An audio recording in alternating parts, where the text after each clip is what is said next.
Wheel of Genre, the show for readers who've ever loved a book so much they decided to ruin it. Each month we spin the wheel and land on a different genre, idea, or author. And right now we are reading Gnostic Fiction, including this one, Harold Bloom's The Flight to Lucifer.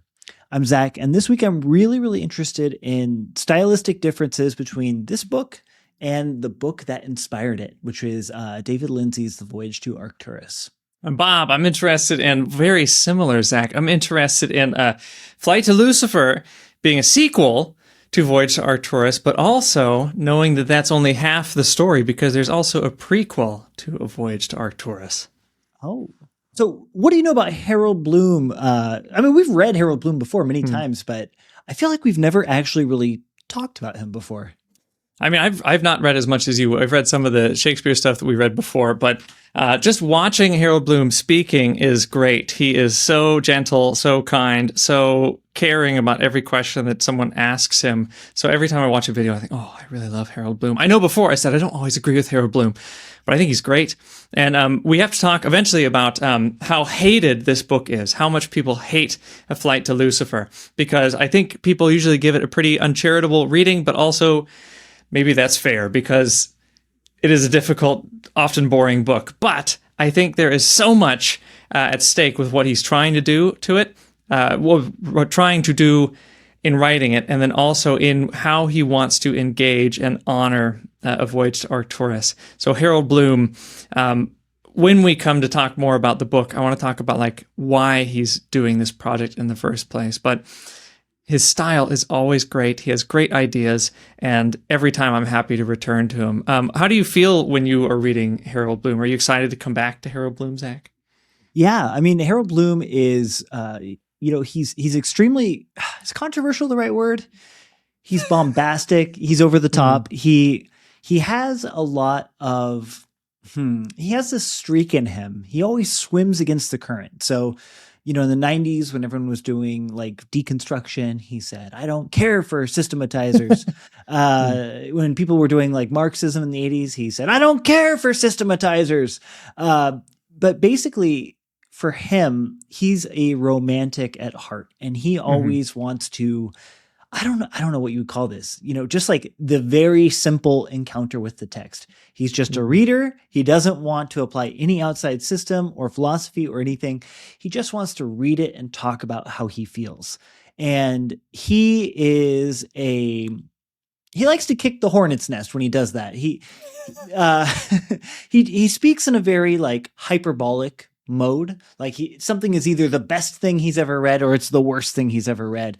And there's something charming about that. And I have a couple quotes from him that I think are like really indicative of like exactly the kind of reader he is. There's this really great Time magazine article called 10 Questions with Harold Bloom. And his thesis that he gives in one of these questions is that reading should be an elitist activity. So the questioner asked, the interviewer asked, are you familiar with the websites that provide reviews by common readers? So, think Goodreads, think Storygraph, think the Amazon comment section. And he says, their effect upon the mind is not good. They do not enlarge and make the mind more keen and independent. Reading is not, in that sense, a democratic process. It's elitist. It has to be elitist. I love him. I love him.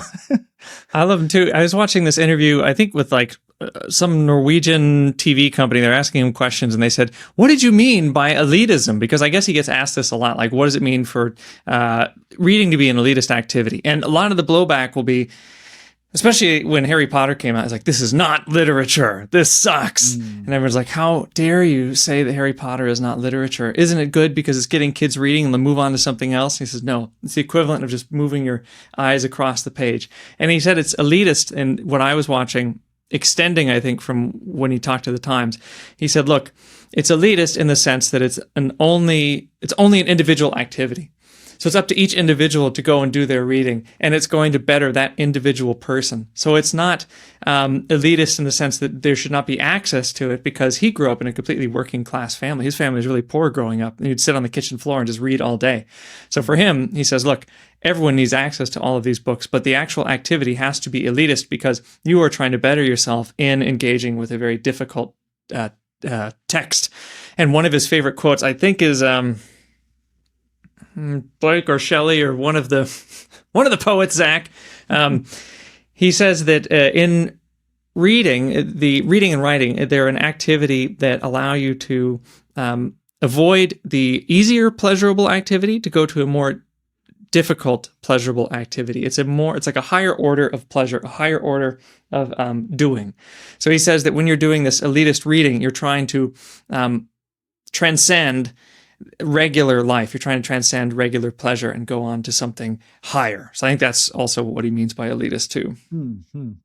That is really interesting. Let's put a pin in that for later as we talk about like the Gnosticism of Harold Bloom. Oh, yes. Because, we know this book is called the Gnostic Fantasy. And, I presume if viewers are watching this right now, they've probably read the book or know something about it, or at least are maybe watching this after having read David Lindsay's A Voyage to Arcturus. So they know what Gnosticism is. So I like that idea that like reading is some kind of, it's a pathway to something higher. And he does self-identify as a Gnostic, by the way. I have read interviews with him where he describes himself as a Gnostic Jew. I don't know how interested he is in the demiurge idea, but he's very interested in gnosis, in knowing. And so what he says that, especially when he's reading like some of his favorites, when he's reading Shakespeare or when he's reading, who did we just talk about? Shelley or Blake. He loves those. When he's reading these kinds of authors, he feels like it's the deepest knowledge that one can gain access to. And so he says it's his own gnosis. So reading literature and reading again and again and again. And when he was like 5 years old, he started reading William Blake, and he would just read it again and again and again and again and again. And Harold Bloom has like a photographic memory. So William Blake just kind of lived in his brain. So in doing this, it's his personal gnosis. Zach, I really I was reading Violet Apple again. And I was shocked. I was just plain shocked. Violet Apple, Zach and I have been really impressed. violetapple.org.uk. It's by Murray Ewing, and it's this website that's on all things Voyage to Arcturus. Murray Ewing hates to no end A Flight to Lucifer. He does a whole review, and he says, he's fair in some ways because he describes what's going on. He quotes from Bloom, and he talks about Bloom's book and a chapter from his book, which we definitely need to talk about because that is where the prequel comes from. However, Murray Ewing leaves all of that out. He only brings in a few points to show how Bloom liked Voyage to Arcturus and how Bloom failed to write a good sequel to Voyage to Arcturus. So I really want to look at this kind of prejudice against his writing style and what he attempted to do. But one thing I want to throw at you first is what he says about trying to write this. And Violet Apple quotes this. It says that Harold Bloom has this anxious imitation. So Flight to Lucifer is an anxious imitation. And he completely admits, I just wanted to write a sequel. I wanted to write a sequel. He also calls it a loving but uneasy tribute. And then he also says, this is a quote now from Bloom in his book, I don't know how many narratives have had their genesis in a reader so loving a story that a sequel is desired and not found, and so the reader proceeds to write the lacking sequel. So this was his pretty much favorite book, and he says the best modern fantasy ever, bar none. And he wanted to write the sequel because he was desperate to have a sequel. And in this, he does say, last time we were talking about how many times did he really read it? He claims that he's read it over 100 times, and he's gone through 6 copies, so the spine fell apart. He read it so many times. A super fan, one would say. Yeah. I aspire to that, not necessarily for A Voyage to Arcturus, but, something, I'm looking for that book.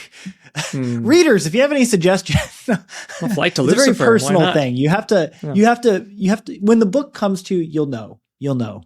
I have some ideas on how this doesn't live up, but before I talk about that, I want to put some brackets around one single word. Sure. An anxious imitation. Just that word anxious. I think that's like the key word for this whole review, this whole negative review, and probably the reason why, I mean, Bloom, you know, what's the word I'm looking for? Disowned this book. So Bloom's, one of his many theories, you know, he wrote a whole book called The Anxiety of Influence. And he says in that book, the way that the tradition, like the literary tradition, carries forward is you have not the great artist, but the great artist to be, you know, someone who has not written their masterworks yet, who is in love with the previous generation's art. So think of the poet, think of the filmmaker, think of the musician that you are obsessed with. You love what they do. And so you say, I'm going to set out to write my own. I'm going to go perform my own. I'm going to go film my own. And most of your tricks and tools have come from studying this one person. However, you can never make a perfect copy. You know what I mean? Like, and you wouldn't want to. It's the failures that the disciple or the student does that wind up creating their own entirely new voice.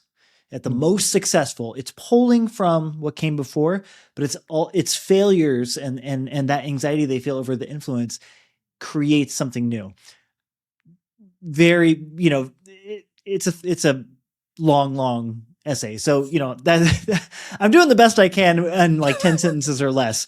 But what I think is happening here, and I think a lot of people have commented on this is Bloom's anxiety of influence. He's primarily a critic. This is the only literary work he's ever made. He's obsessed with David Lindsay. He loves David Lindsay's work. So he sets out to do David Lindsay. But the problem isn't that it's different from David Lindsay. It's very, very different from David Lindsay. It works entirely different. The problem is that he's a critic first and foremost. And when he's writing, it's just it's underbaked. I think we can agree it's underbaked. We can talk about specifically the character of that underbakedness, but, you know, I think that, you know, he said a few years after it was published, he picked up the book one night, read through it, and said, oh, this won't do. This won't do. So he called up the publisher and said, I need you to get rid of every copy of this. I will pay you money to make sure this never comes back into print again. So thank God for PDFs. Am I right? Thank God for PDFs. Yeah, I think, he was not happy with it. He still says that parts of it were successful. And he even writes about it in this book, Aegon, which is very similar to what you're just talking about, the anxiety of influence. But Murray Ewing, when talking about it too, he says, look, this is clearly a first draft. It does, it feels not like a first draft, but it feels like an extremely overworked first novel. You know, it feels very much like someone's first novel. Like, I know I'm going to put everything I've ever thought about into this, and it feels rushed, and so many of the scenes are quite short. Some of the scenes are really interesting, and I think it's not fair to throw the whole book out because some of them are maybe run over too quickly. There's not enough life in certain parts of the story, but I thought it was interesting because in this book, Aegon, and this is, Murray Ewing references this too, but Aegon comes out, I think, 1987, a little bit after, 1982, comes out 7 years after Kabbalah and the criticism. And so he was trying to create a new kind of criticism with Aegon, and it means a competition in ancient Greek. But he said that what he wants to do is similar to what Lindsay does in A Voyage to Arcturus.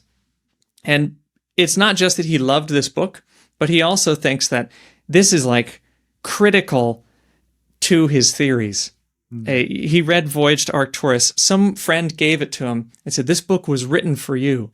And then he read it and read it and read it and read it obsessively. And he said that it was like such a violent experience to his like whole person, to his whole spirit. And he said, this is what fantasy should be. So when he says it's the most important modern fantasy, he's also saying like, this is the fantasy, the only fantasy you need to read. And it's, well, that's not true, but it's the most important. And he puts it in his Western canon. And it's one of the only, think he puts Mervyn Peake, this book, and maybe one other modern fantasy Mervyn writer. Peake. Huh. I believe it was Mervyn Peake. Yeah, Moonpool. I think it was Mervyn Peake. So it's like 3 modern, fantasy writers. But this one, he said, it's the experience that you must get from a book. And so in Aegon, I think it's chapter 8, it's called Kleineman. And Kleineman is this idea of a sudden turn, a swerve. And so he says that what he feels in reading A Voyage to Arcturus is like a series of swerves that cause a change in your understanding of yourself, in your ego, in your soul, some sort of change that you can't really step away from. And he said that every time he read it, he would still get some sort of wisdom from A Voyage to Arcturus. So I think as much as people don't like this book, it shows a extreme devotion to Voyage to Arcturus. And there's got to be something in A Flight to Lucifer that we can take, or something that we can learn from Flight. Yeah. I mean, I think the existence of The Flight to Lucifer is worth talking about in its own right. And I don't necessarily feel like I need to be yet another voice in the chorus talking about, oh, how bad this book is, because there's something like almost celebratory. It's like the haters taking a victory lap, even the great, the Titan falls, even Harold Bloom made a stinker, it feels a little too, I don't know what the right word for this would be, but like resentment coded for a lot of the negative reviews that I've read. I think it's really interesting. And I think that if anyone loves something so much, they should find some way to engage with it, and not everything we do is going to be great. And I think that if he had gone on to write 3 or 4 more novels, he totally has it in him to make great literary work. And I think that there's actually moments of this that are better than A Voyage to Arcturus. And, I'm going to say it. Hate comments are coming, Zach. I know, but I'm going to say it. A Voyage to Arcturus is a book with nonstop, back-to-back, brilliant ideas. However, it has almost no like literary merit, no jaw-dropping scenes. Well, the comments, no moments that it's like, wow, as literature that spoke to my soul. Like I'm struck with awe. It's the ideas, it's the dialogue in A Voyage to Arcturus where it really, really shines. And of course, like the poetic descriptions of the world, things like that. But nothing that like breaks open your heart and allows the sublimity to flow in. I'm sounding a little crazy on this, but however, so Voyage to Arcturus, lots and lots of ideas, very little moments of capital L literature. This book, no ideas. Sorry. However, there were like 2 or 3 scenes in here where I just put the book down and I was like, God damn. Like that moment when he looks in the mirror and he then, turns around and continues on with his day. Then he sees a double of himself. Oh, yeah. A ghost.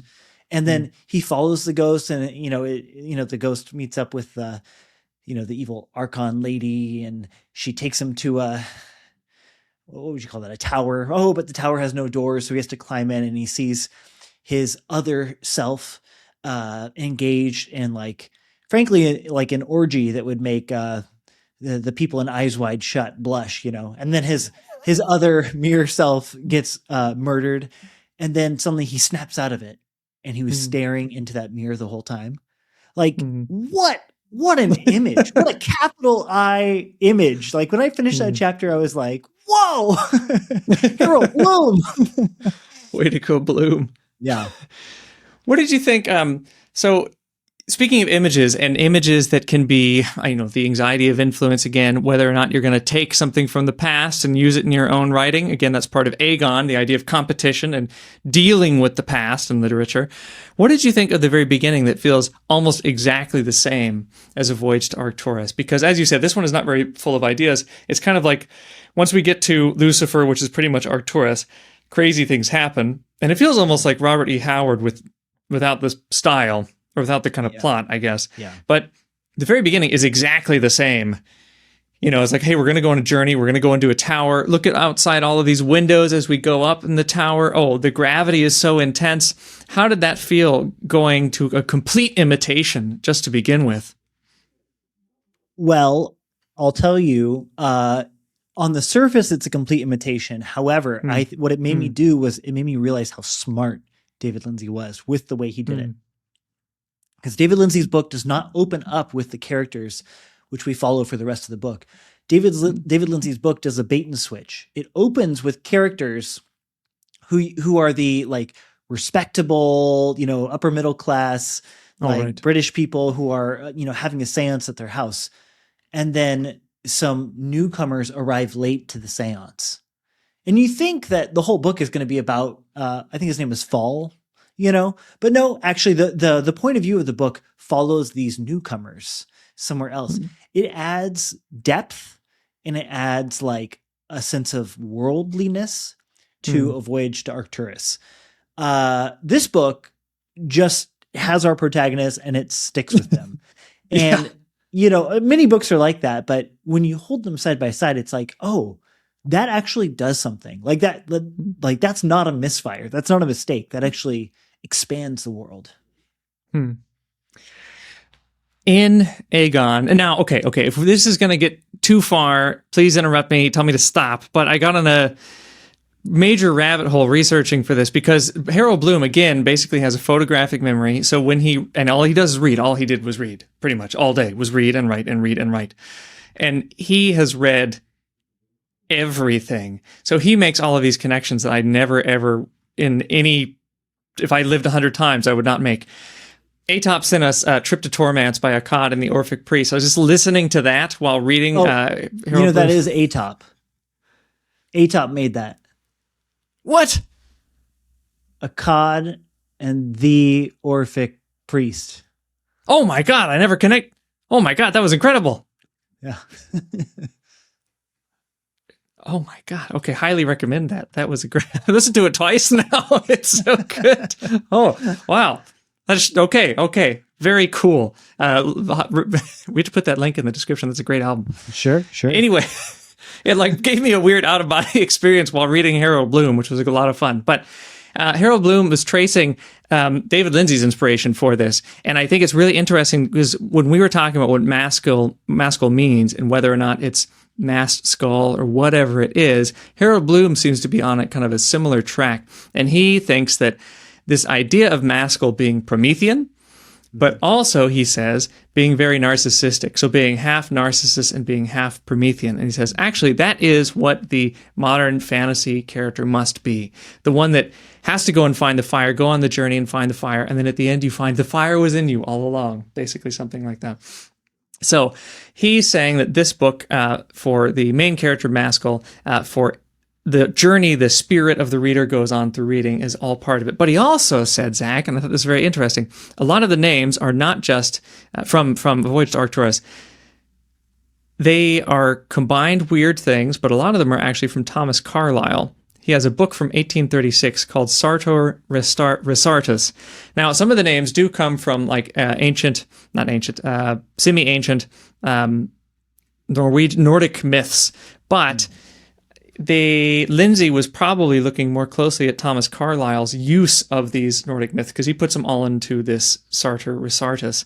And so he kind of traces the whole story of this and where Carlyle gets his inspiration. So he even says that the inspiration for Crystalman is coming from this, the inspiration from Crag is coming from this, and David Lindsay wanted to take some of what Carlyle was doing and then set it up with Crystalman and shaping, and then reject it with Crag and Sartor to say, no, we're going to go one step further to reject this kind of individual as like the Apollonian, perfect, crystal clear hero. We're going to go one step further, and that step is needing Nightspore to emerge from Maskell and needing Crag to kind of push him to do that. So we have to read that book, I think, eventually, Sartor Resartus by Carlyle. Yeah. God, maybe we should just read some Harold Bloom. Yeah. constantly I'm getting like summaries of like Harold Bloom essays and arguments, and I'm just like, damn, I should probably sit down and read those. We did read what's that called? Shakespeare, his book on Shakespeare. Invention of the Human. Invention of the Human, which had just a world-class thesis in that, which is that Shakespeare invented humanity, like the human spirit as as it exists in literature today. Great book. We'll probably talk about it more when we finally start reading Shakespeare together. It's interesting that Bloom picks up this idea that David Lindsay is using characters from Carlisle, from Nordic myths, etc., because it doesn't feel like that in A Voyage to Arcturus. Like as you're reading it doesn't feel like, oh, these are just like other people making a cameo in this story. However, I think it's time. I spent a lot of time on this, Bob, and I hate to do this, but I made a chart. I even made like a long list. So the way this book works, I have two comparisons for people who read comic books. Secret Wars, Marvel Secret Wars, the 1980s, or the 2015 reboot of Secret Wars. The basic idea is you get all the heroes together from all the multiverses, whatever, and you just throw them on a planet together and have them fight. Now, if that reference means nothing to you, if you never read Secret Wars, fine. When I was a kid, I had little, dolls, action figures. I had Ninja Turtles. I had Street Sharks. I had a couple G.I. Joe. I had, I had some random things that I don't even know what IP they belong to. And on a good Saturday play day, I would just take the bucket, dump it out, Street Sharks, Ninja Turtles, everyone's fighting everyone. We got big epic campaigns across the living room. So it's like all the characters are there and they're all like interacting with each other. That's the basic logic of what's happening in this book. If you're watching this right now and you haven't read it yet, I would strongly encourage you to take every single name that he uses in this, everything that looks mildly Greek or, ancient or Latin, or just any name really, place name, person name, archon name, throw it to Google, see what you find. Because there is not a single name in this book that is not a reference to someone else. And oftentimes it's not just a reference, it's just they're that person from history. They are them. He's taken all the action figures from all of the many Gnostic systems, all the many Gnostic myths, and just throwing it in here. And now, with that introduction, I'm just going to do a quick run through of the names very, very fast. So like the character, the first, one of the first characters we're introduced to, his name is Seth Valentinus. Well, Seth, there is a branch of Gnosticism called Sethian Gnosticism, which says that actually Adam and Eve had a third son whose name was Seth. And he is kind of like the, spiritually elect. He's like the gatekeeper of Gnosis. There's a long tradition in that. So Valentinus's teachings, and keep in mind, he is a Christian and he was writing in the 2nd century. He taught that basically the God of the Old Testament, the God of the Jews, is like an evil creator God who has trapped us on this world. But the God of the New Testament, of whom, Jesus came down to tell us about, is actually the real God, the higher God, the good God of salvation. So, obviously condemned as a heretic, but these are ideas that are just basically like copied and pasted into this book, more or less. Bloom isn't like stepping outside of this wheelhouse. He's actually created a book where all of these famous characters from history and myth are just kind of repeating their lines as they believe them, but he's mashing together different centuries. So other ones I'll run by real quick. The Scythians are real people. The Therapeutae are a 1st century Jewish ascetic community near Alexandria. The Arameans, who are like really the only kind of bad guys in this, are devotees of the destructive spirit in Zoroastrianism. He pulls from various different books, different names. So like Saklas, Harmas, and Noria all come from the Nag Hammadi library in the Scythians. The Archon Michael, not the Archangel Michael, but the Archon Michael and Soriel come from Origin and Celsus. Achamoth, Sophia Prunikos, and the Doctrine of the Limit, the Horos, all that comes from the Valentinians. You have Poimandres from the Hermetic tradition. The Hermerthas is a Mandaean term for the amulet spirit, and we do have the Mandaeans in here. You have Mithraism, which is, like a Roman mystery cult. They would call him Deus Sol Invictus Mithras, which I guess translates to the invincible sun god Mithras. There's probably a better translation for that, but there's a Persian word. You have characters from the Bible. The Hallel and the Cosmocrator are from Isaiah and Ephesians, respectively. You have stuff from Greek myth, the Hyperboreans, the Abaris, and Aristeas. And finally, you have words like Hearmarmony, Kanoma, Olam, and Nimrod. These are concepts. These are just like big idea words. So basically, every single thing in this book is just transplanted from somewhere else and not changed. It's just kind of like, boop, and then let it run free and play with everything else. Let it run free like the Ninja Turtles. That question for you. Earlier you were saying, and this is related to what you just said. Earlier you were saying, okay, a lot of people that don't like this or that hated Bloom for doing this, it could be that, oh, how the mighty have fallen. This critic who thinks he's a hot shot, he tries, and look at how he's failed. I think another reason people might like it, and I think why Murray Ewing from Violet Apple really hates it, is that his accusation is he takes what was genius about Voyage to Arcturus, and then when he tried to take that and then extra Gnosticize it, it becomes all allegorical. So it's everything like put precisely down to mean something very precise, and it feels kind of dead on the page. After listing all of those things and your idea of things running around so much, do you think maybe the fear that we have of Bloom taking something that was a masterwork and then trying to over-criticize or over-analyze and allegorize it, is that a fair judgment, or does it feel more, is it more set and full of rules, or is it more playful? Well, I think you're exactly on the right track, and I think that this is what I wanted to say too. Is by doing this, I feel like he's effectively done a work of translation. But when you're a translator, you have to take words which, if you have a word in Chinese, if you have a set phrase in Chinese, the meaning in English can be a little bit ambiguous sometimes. But as a translator, your job is to pick one meaning. You have to reduce something which could have many, many layers to just one layer.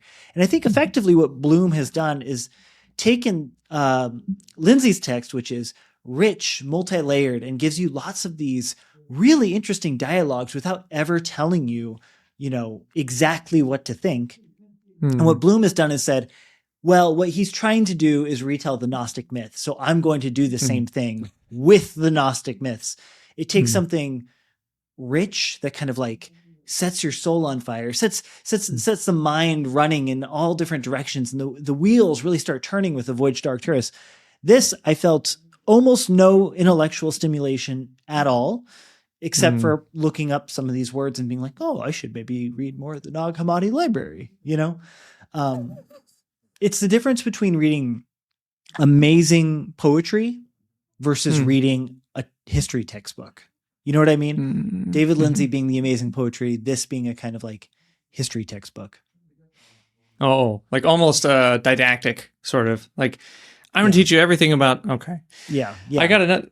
But David Lindsay, I feel like he wants to tell you how to live. You just have to figure out what he's saying. I don't get the sense that Harold Bloom ever once here tells you how to live. It's like didactic without content. It's more like a lot of references that have no center. Do you think it's like, I don't even know if I'm using this term correctly, putting the cart before the horse, where he is trying to... I don't even know what that phrase means. Who knows? Maybe Hey, if you're watching this right now and you know the meaning of put the cart before the horse, leave it in the comments.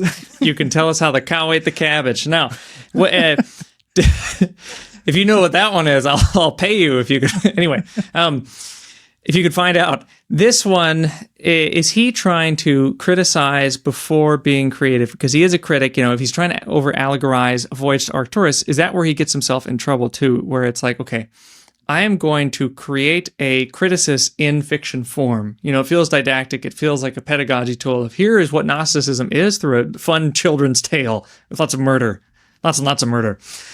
But I wanted to see, I thought when he's writing about this and writing about this in Aegon, he says, okay, I'm going to give some praise to a book that's really important to me. And then he gives scathing criticism to some of our favorite fantasy writers. And I want to see, yes. So I'm going to show you 2 quotes here and see what you think.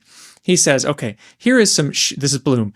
Here is some sheer praise for a book that has affected me personally with more intensity and obsessiveness than all the works of greater stature and resonance of our time. Nothing else in English since Blake and Shelley that I know of has found its way back so surely to that early romance world where gods and men meet and struggle as equals or near equals. Now, picture all of that. This is great. And then also where gods and men meet and struggle. Now, he says, again, this is the best fantasy, the only, really, really great fantasy worth reading. And then he says, I was shocked by this and kind of offended and kind of angry, so I can understand why people are so angry. He says, stuff like Tolkien, weak stuff. He says, literally, he says, weak stuff. He says it because of this. So he's attacking all of the Inklings. He says, Tolkien, Lewis, and Williams actually flatter the reader's narcissism while morally softening the reader's Prometheanism. Lindsay strenuously assaults the reader's narcissism while both hardening the reader's Prometheanism and reminding the reader that narcissism and Prometheanism verge upon identity. And again, he's talking about the kind of journey of Maskell and the eventual casting off of Maskell. You find the fire within yourself, something, something, something. You are spiritually assaulted, something, something, something. You transform. Do you feel like this is a fair criticism? I mean, this is kind of a fake question, but what do you think he's really trying to get at here? What's this whole idea of why is Lindsay superior fantasy to Tolkien or any of the other Inklings? Well, I didn't read this, so this is all coming as a great shock to me. But yes. If I had to say what he's doing, if I had to guess, I would say that what he's on with this is Tolkien flattering your narcissism. Tolkien tells you a system, a worldview, an ethic that you already are going to agree with. What are the great values of Tolkien? Don't cut down the talking trees. Yeah. Agree. That beautiful, idyllic, rural countryside named the Shire. Don't industrialize it. Don't engage in genetic experiments between orcs and men. And don't, if you're a wizard, don't play with dark magic. I think all of these things are things that, like, on a moral level, we all intuitively know. What it does is it kind of flatters the reader by saying, hey, you already have some great ideas. It poses as though it's going to teach you something across this great adventure, but you don't actually learn anything new. Now, A Voyage to Arcturus does the exact opposite. A Voyage to Arcturus constantly befuddles you. And like the very process of the book, it's like working out. You know what I mean? Like you you get a pump on the muscle, and what working out does is it breaks down that muscle in order to build itself back up again. And you see this in the book by the protagonist going through and taking on these very perfectly sensible philosophies and outlooks of life, and then like recognizing the flaw in all of them and discarding all of them. And as a reader, you go on this journey too. You're like, oh my gosh, this person here who's giving this kind of doctrine of nonviolence, they're totally right. But then it gets discarded. Oh, this person here who's like the walking Conan the Barbarian, they're totally right. And then it gets discarded. It's this step-by-step process of adapting, exercising the mind, breaking it down, and then building it up again higher and higher and higher. Now, I don't know if this is Bloom's actual argument, but if I was going to play along, this is how I would frame it. He's trying to pump us up. Creatine. Creatine. The creatine. Oh God, we're gonna get more comments. You idiots. It's the creatine of literature. That's gonna cut me saying creatine of literature. We're gonna get slammed for that one. Well, we'll take it. That's fine. You can criticize that. Bob. David Lindsay is the creatine of lit, and I am not backing down from this. It's gonna fill your cells with water. So Bloom says this, and I think it's exactly what you were just saying, Zach. So I think you're on the same wavelength. He says, Lindsay's savage, as you were describing, savage masterpiece compels the reader to question both the sources of fantasy within the reader, so developing your own sources of fantasy, and the benignity of the handing on of tradition. Again, the idea of agon, the competition with the past. Fantasy is shown by Lindsay to be a mode in which freedom is won, if at all, by a fearful agon with tradition, and at the price of the worst kind of psychic overdetermination, which is the sadomasochistic turning of aggressivity against the self. So, like you're saying, we see all these things that we say, oh, this is totally right, this is totally right. And it's not just that they're being cast off to then learn something greater, but also the experience of going through, I'm pretty sure this is what's right, and then finding what I already took for granted is being cast off. It is kind of an assault on your own ego. And he said that this book feels like an assault on one's ego, and that's why it's so important, and not soft stuff. In a similar vein, Zach, Bloom also talks about the importance of Maskell as like a romantic or a adventure character. Like he's the character you need in a fantasy novel. And he says that Maskell is the death drive and the Promethean, and we're already told that he's Promethean, right? Lindsay says that. But then also, Bloom is adding the idea of the narcissist to the Prometheus. He also says that he is the Shelleyan wandering poet, and Frankenstein and Lindsay's Maskell, they're all unable to go beyond self-destruction because their narcissism is indistinguishable from their Prometheanism. So, I'm not exactly sure what that means, but the idea of these characters who are on this kind of self-destructive path that is somehow good for the reader, not to be self-destructive themselves, but to have these ideas kind of deconstructed right before their eyes. So having a fantasy character who is that, I wonder if Elric is like that, actually. Come to think of it, we need to read the Elric sagas soon. But I wonder, with fantasy characters like this, where you have to go through kind of a breaking down of the self, and you see Frankenstein kind of going way too far into a romantic idea, and then that breaks him down bit by bit. They seem almost kind of Byronic, you know. I wonder if that is also an element of this. The narcissist and the Promethean, is that kind of a Byronic hero that has to be in modern fantasy? I feel so underread. I think we got to read the romantic. Okay. It's hard to read Bloom and then know how to deal with it. I know. Need to read Byron. Need to read Shelley. Need to read Keats. Need to read Shakespeare. God, it never ends, does it, Bob? The wheel. Crushed under it. Crushed under the wheel of genre. You know, I think there is something you said in there that I think maybe without reference to Shelley or Byron, we could try to pick apart, which is like this idea of Promethean narcissism. So I guess for viewers who aren't familiar with Prometheus, he's, he's the god.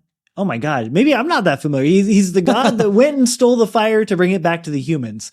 And, that usually when people talk about like a Promethean task or something, it's like the attempt towards greatness, the hero's journey, doing the impossible, rising above and finding the fire. It's almost like, I don't know. I feel like when people use the word Promethean, they're generally talking about scientists who are going after some like moonshot. But when we talk about narcissism, how do we fold narcissism in there? I get the sense that he's not using narcissism as like a way to condemn people, You narcissist wanting to steal fire from the gods, you. I think he's talking, he wants to talk about Narcissus and Prometheus as actual characters, not as stereotypes. So the idea of Prometheus actually, being the story, going down, getting the fire and bringing it back, being, the modern Prometheus and Frankenstein.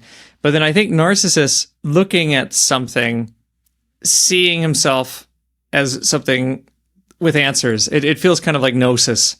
I know it's kind of like a trick in the actual narcissist story, but it feels like it could be related to that too. Like looking inward, seeing your own reflection.